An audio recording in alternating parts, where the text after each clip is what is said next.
Halo, halo, halo semuanya. Welcome back to Potska, podcast We Get Mika. Bersama aku, Aulia, yang akan nemenin kalian di episode 2 kali ini. Nah, teman-teman Potska, di episode kali ini kita akan membahas soal kirab budaya kemarin, yaitu Wiwite Sang Werkudara. Nah, di sebelah aku udah ada tokoh utama nih. Kak Rai, ayo coba perkenalkan dirinya dulu. Halo semuanya, perkenalkan nama aku Rai Wisnu dari kelas 93. Nah, Kak Rai ini kan kemarin jadi tokoh utama ya. Boleh nggak sih Kak Rai mungkin ceritakan tentang apa sih pementasan kemarin gitu? Jadi kemarin waktu kirab budaya yang tahun 2023, Yes. aku berperan sebagai Bima Besar. Wow. Karena tahun ini ceritanya itu semua unit dijadiin satu, jadi satu cerita. Jadi Okay. ada Bima kecil sama Bima besar. Aku dapat bagian jadi Bima besar dan Bima kecilnya itu dari TK. Jadi cerita dari tema dari seluruh kirab budaya itu kan Wiwite Sang Werkudara. Tapi untuk judul lakon ceritanya itu lakon Bima Ruci. Oh, oke. Jadi baru tahu. beda dari tema sama pementasan lakon di mana yang waktu itu aku pentasin itu. Jadi untuk ceritanya itu si Bima itu dia punya kayak guru atau patih atau apa ya, orang yang dipercaya. Oke. Itu namanya Guru Drona. Waktu itu diperanin sama Bagas dari Oh, kelas Bagas 82. kelas 82 ya, Iya, temen aku kebetulan Bagas. juga. Jadi ceritanya Guru Drona ini ternyata berpihak kepada Duryodhana. Duryodhana kan ceritanya di dalam cerita Mahabharata itu kalau nggak salah musuhnya dari Panca Pandawa. Nah, jadi Guru Drona itu kayak memberikan Bima kayak sebuah perjalanan atau sebuah apa ya, challenge buat Bima, gimana dia harus mencari air suci. Jadi di cerita yang pertama itu Bima nyari air suci ke goa. Di goa ternyata dia cuman ketemu sama raksasa. Oh, tahu yang Ya kan? kemarin di pojok itu yang ya. diperanin sama kakak SMK kalau nggak salah ya. Jadi itu dia ketemu sama raksasa dan abis itu raksasanya ternyata adalah Dewa Indra yang diperanin sama Jokwin dari SMA, Kak Jokwin. Oke. Habis itu akhirnya udah selesai dari goa, aku nanya lagi ke Guru Drona, ke patihku, gimana selanjutnya di sana nggak ada air suci. Habis itu akhirnya Guru Drona ngasih tahu lagi, dia nggak berhenti ngasih tahu aku buat nyari air sucinya itu. Jadi waktu itu aku disuruh lagi ke lautan atau samudra gitu nyari air suci di sana. Sebelum ke sana aku minta izin sama ibuku atau Dewi Kunti yang diperanin sama kakak SMK juga. Habis itu ternyata ibuku sendiri nggak ngizinin aku kan. Akhirnya aku pergi dengan rasa marah ke samudranya itu. Di samudranya itu ternyata aku ketemu sama banyak bunga karang. Habis itu ada ikan-ikan di sana. Di sana habis itu aku sempat bingung karena di sana rame atau apa ya, sangat hektik. Habis itu setelah itu ceritanya datanglah Naga yang diperanin sama kakak-kakak SMK juga. Oh, oke, aku tahu Ya kayaknya kan? yang bawa naga yang banyak itu ya. Yang bawa naga itu. Nah, jadi udah aku ngelawan naga. Akhirnya ngelawan naga, ternyata naganya itu jelmaannya Dewa Ruci. Jadi akhirnya di ending itu Dewa Ruci naik ke atas podium buat ngasih kayak wejangan ke aku. Jadi ceritanya aku udah selesai ngelawan naganya, Dewa Rucinya keluar langsung. Jadi itu jadi endingnya dari cerita yang lakon waktu itu gitu.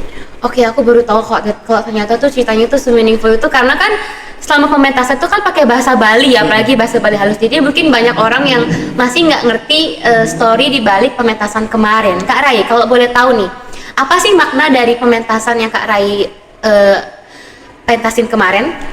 Jadi kayaknya makna yang dapat kita petik dari pementasan kemarin itu, kita nggak boleh berhenti untuk mencoba hal baru karena di sana Bimanya itu udah tahu kayak dia itu dibohongin sama Guru Drona karena kan dia di sisinya Duryodhana, tapi Bimanya ini kayak percaya terus sama Guru Drona dan dia mencoba-coba untuk tetap mencari air sucinya karena ceritanya patihnya itu yang menyuruh dia untuk nyari air sucinya itu. Karena sebenarnya patihnya itu pengen agar Bima tuh mati. Karena kan dia di sisinya Duryodhana, jadi dia pengen agar Bimanya itu untuk meninggal. Jadi dia nyuruh sesuatu hal yang tidak mungkin sebenarnya. Gitu. Oke. Nah, kalau nggak salah kemarin tuh Kak Rai itu latihannya cukup singkat Kak Rai ya, cuma sebulan. Gimana sih cara Kak Rai bisa masuk ke karakter si Bima itu dalam waktu yang singkat Kak Rai? Oke. Jadi sebenarnya 3 minggu sih waktu Oh my latihannya. god, Bentar kurang lagi banget sih. sebulan lagi ya. waktu itu sempat dikasih tahu sama Miss Reza kayak cuman desas-desusnya aja, Rai nanti kamu jadi Bima ya gitu. Habis itu oh ya Miss karena kan di pikiran aku waktu itu kayak aku sama unit-unit yang SMP aja. Jadi ternyata pas udah dikumpulin waktu itu ada 60-an penari sama penari Nusantara banyak sama banget dong ya. penari Nusantara sama yang fashion show itu semuanya dikumpulin, sama yang penari lakon itu 60-an atau lebih kayaknya. Habis itu waktu itu dikasih tau lah perkenalan diri jadi Bima. Dilihatin lah aku, habis itu disemangatin sama orang-orang, jadinya kayak walaupun waktu itu lagi belajar kan masih kelas 9 ya. Jadi kan perlu nyiapin untuk ujian sekolah, ujian praktek. Waktu itu kayak percaya aja sama diri sendiri kalau sebenarnya aku tuh bisa jadi Bimanya ini, karena ya mungkin dari pikiranku juga aku pengen nari buat yang terakhir kali mungkin di SMP, ya kan? Iya betul sih, karena udah mau lulus ya. Keren banget ya Kak Rai nyiapin selama 3 minggu loh teman-teman Potska. Itu tuh waktu yang cukup singkat tuh nyiapin sebuah pementasan. Apalagi Kirab Budaya ini acara yang besar ya Kak Rai ya. Itu ditontonnya banyak banget. Banyak banget sama seluruh anak-anak dari Yayasan Widyat Mika. Ayo tepuk tangan buat Kak Rai semuanya. Keren banget Kak Rai. Kita kasih apresiasi yang besar buat Kak Rai sebagai tokoh utama dari pementasan Bima Ruci kemarin. Nah, Kak Rai kan kemarin kan cuma 3 minggu latihannya. Itu kan waktu yang singkat kan. Itu juga pasti cukup menguras waktu Kak Rai banget dong dalam belajar. Solusi yang Kak Rai akhirnya lakukan untuk tetap bisa mengejar jam pembelajaran sama jam latihannya itu gimana kira-kira Kak Rai? Waktu itu kan untuk latihan harinya ini dari jam 8 sampai jam 10 pagi. Itu 8 sampai 10 pagi. Jadi kan kira-kira dari 1 jam pertama sampai jam keempat aku nggak dapat buat belajar di kelas. Jadi aku minta tolong sih sama perangkat kelasku atau sama teman-teman dekatku di kelas buat ngasih tahu apa aja tugas yang perlu aku kerjain di rumah. Jadi tetap kekejar, tapi kadang-kadang ada juga sih tugas yang belum aku kerjain.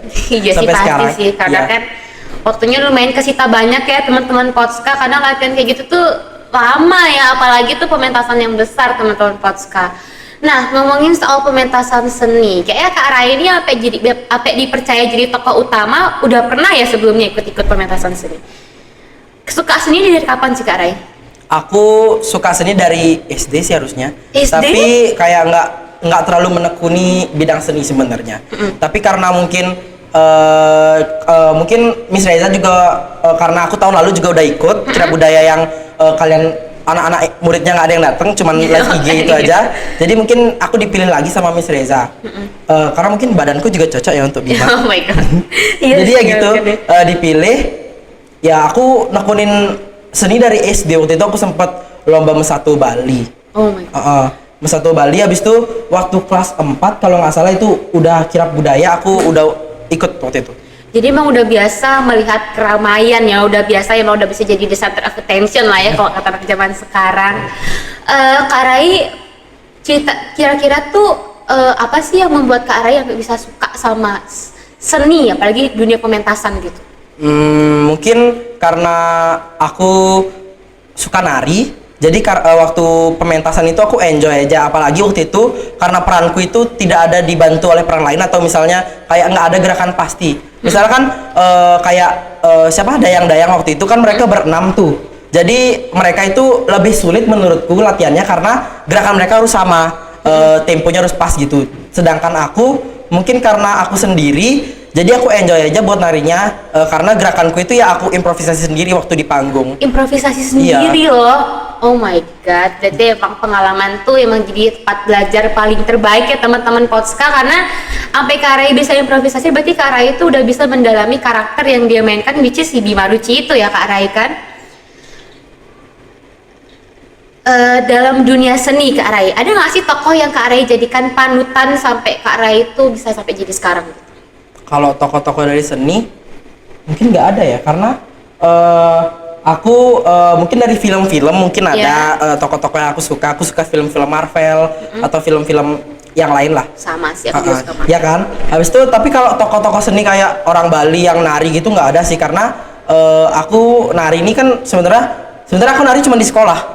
Karena aku nggak nari di tempat lain, atau nggak ada darah seni di tempat lain, karena di luar ya aku fokus ke akademik sebenarnya, tapi nggak fokus juga sih. Tapi aku lihat juga Kak Rai akademiknya bagus, karena Kak Rai ini juga public speakingnya bagus ya teman-teman. Terus dia juga aktif di pementasan, jadi big applause lagi buat Kak Rai, keren banget. Oh my god, apresiasi banget. aku, Kak Rai panutan banget buat kita semua. Oke Kak Rai, ngebahas soal pengalaman saat Kak Rai menari. First time Kak Rai nari di SD tuh gimana sih Kak Rai rasanya? First time aku nari itu di SD kelas 4 SD. Oh my God. Itu waktu itu ceritanya Subali Sugriwa kayaknya. Aku lupa aku jadi Subali atau Sugriwa, pokoknya waktu itu ceritanya aku didandanin jadi monyet warna merah. Oh, itu monyet pokoknya warna merah. pakai gini monyet, habis itu tutupan monyet, pokoknya semua badannya diisiin bulu-bulu warna merah gitu. Habis itu waktu itu pertama kali kayaknya dipilih sama gurunya buat nari itu. Sebenarnya aku deg-degan sih waktu itu, tapi karena temanku yang jadi Sugriwanya itu juga lumayan dekat sama aku waktu itu. Habis itu ada juga monyet yang lagi satu yang monyet warna abu-abu, aku lupa tokohnya namanya apa. Itu Kak Naya yang waktu itu alumni OSIS aku juga tahu, waktu itu, ya kan? tahu. Nah, jadi waktu itu sempat latihan. Pertama kali pentas pasti deg-degan kan? Iya, pasti. Habis itu pentasnya langsung waktu itu di depan sama kayak yang tahun ini. Oh Di depan sana. Rame Jadi kan, banget dong. ya rame banget. Waktu itu juga latihannya kan gerakannya harus sama teman-teman yang lain. Jadi mungkin deg-degan banget waktu itu karena pertama kali juga kan. Oke, Kak Rai kan udah kayak main di banyak karakter nih. Gimana sih cara Kak Rai bonding ke karakter-karakter yang lain gitu? Pertama-tama aku ikutin dulu ceritanya yang dikasih sama guru-gurunya itu. Jadi sebenarnya karakter yang aku peranin ini deketnya sama karakter yang mana sih? Jadi aku bakal bondingin diri aku sama mereka. Jadi kayak aku ngalir aja sama mereka. Jadi aku nggak bakal kayak diem-diem aja. Aku bakal ngobrol sama mereka. Pas latihan juga aku ajak mereka ngobrol di belakang panggung gitu. Biar chemistry-nya biar dapet ya. Jadi chemistry-nya mungkin dapet. pas tampil tuh nggak awkward, nggak yang. Oke, ngomongin soal bonding sama karakter. Pas pementasan kirab budaya kemarin, Kak Rai itu deketnya sama siapa nih di belakang panggung? Kalau Bima waktu pementasan yang tahun ini, Bimanya ini sebenarnya deket sama 2 orang sih kalau aku Siapa giniin. tuh? Boleh tahu? Nggak, 1 orang, tapi yang lagi satu tuh aku emang mungkin karena dari tahun lalu aku udah deket sama dia. Itu ada adik kelas SD, kelas 5. Namanya Meza, dia pinter banget nari sih, dia lebih pinter daripada aku. Oke. Dia yang naik ke podium waktu jadi Dewa Ruci. Itu yang jelmaannya naga itu. Oke, tahu. Itu aku deket sama dia karena ya dia asik diajak ngobrol. Habis itu kalau untuk Bimanya sendiri, dia deket sama Guru Drona walaupun dia karena Bimanya ini nggak tahu kalau ternyata Guru Drona tuh punya niat jahat. Jadi Bimanya ini kayak selalu baik aja sama Guru Drona. Jadi karena aku juga deket sama Bagas, jadi ya kita gampang sih latihannya waktu itu karena kita ada berapa scene ya barengan. Pokoknya dia aku tiap minta izin sama dia atau minta gimana ya, minta ujangan sama dia itu aku bakal selalu sama dia. Jadi kita banyak-banyak ngobrol gimana gerakannya dia, pas aku keluar kapan, pas dia keluar kapan. Jadi aku kadang kalau dia telat masuk aku kasih tahu biar cepet masuk gitu. Habis itu gerakannya sesuai sama suaranya juga biar aku kasih tahu biar pas gitu. Oke, ngomong-ngomong soal Bima Ruci. Nah, karakter Bima Ruci itu kayak gimana sih Kak Rai sebenarnya? Karakter Bimanya sendiri itu berwibawa. Habis itu keras. Waktu itu aku sempat jalan kayak mungkin kayak penari-penari yang cowok biasanya. Itu Miss Reza nyuruh biar aku jalannya lebih gede, habis itu lebih tinggi kakinya. Jadi karena mungkin Bimanya itu kan badannya besar. Iya. Jadi kita harus nyesuaiin sama karakternya Bima, harus digedein langkahnya, berarti dia itu keras orangnya. Habis itu berwibawa. Dia berwibawa Jadi dalam kayak ya duk-duk gitu ya, kayak raja gitu ya Kak Rai ya. Dia kayak merasa dia tuh di sini paling gini lah, paling kuat gitu. Paling berkuasa paling gitu berkuasa. ya. Kira-kira karakternya Bima itu cocok nggak sih sama karakter Kak Rai di real life gitu? Sebenarnya cocok-cocok aja sih, tapi aku jalannya nggak sebesar Bima sih. Nggak sebesar Bima, nggak seraja Bima ya jalannya ya. Nggak seberkuasa itu sih. Jadi Kak Rai gampang nggak kira-kira masuk ke karakternya Bima itu? Waktu itu lumayan gampang karena kan dipaksa sama waktu juga.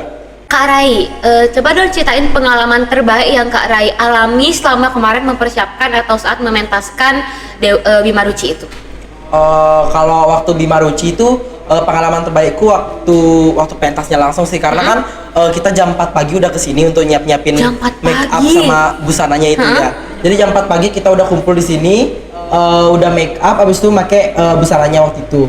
Habis itu persiapan ternyata itu melebihi ekspektasi karena ekspektasiku itu kita jam 11 baru nari.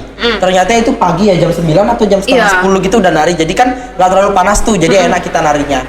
Jadi pengalaman terbaikku waktu pentas sama waktu jalan ke ngelilingin McD itu sih.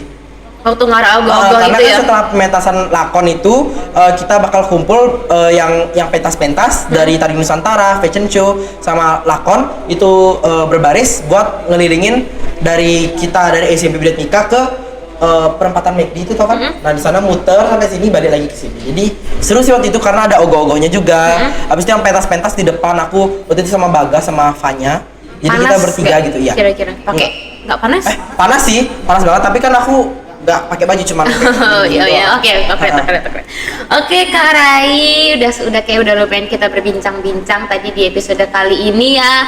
Aku mendoakan semoga di SMA atau mungkin sampai kedepannya Kak Rai bakal terus bersinar di dunia seni ya, karena Kak Rai ini benar-benar selama dia mempermainkan pementasan tuh karakter itu oke banget teman-teman Potska. Oke guys, dari perbincangan kita tadi dapat kita simpulkan kalau misalkan kita semua bisa asalkan kita percaya diri sama diri kita sendiri dan asalkan kita mau nyoba gitu. Karena Kak Rai kan awalnya nyoba-nyoba, habis itu dia percaya diri dan akhirnya dia bisa masuk ke karakter si Bima ini. Padahal latihannya cukup singkat loh teman-teman Potska.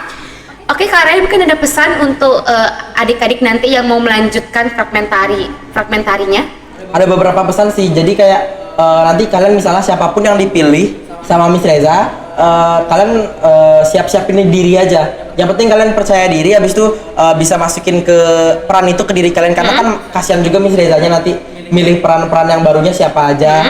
Kayak misalnya Bagas atau Kenzo dipilih lagi, nanti siapa tahu bisa ikut aja lagi. Karena kan pengalaman itu gak ada salahnya kan untuk jadiin itu pengalaman. Jadi ya bagus saja sih. Untuk Bagas dan Kenzo ditunggu tanggal mainnya ya nanti ya.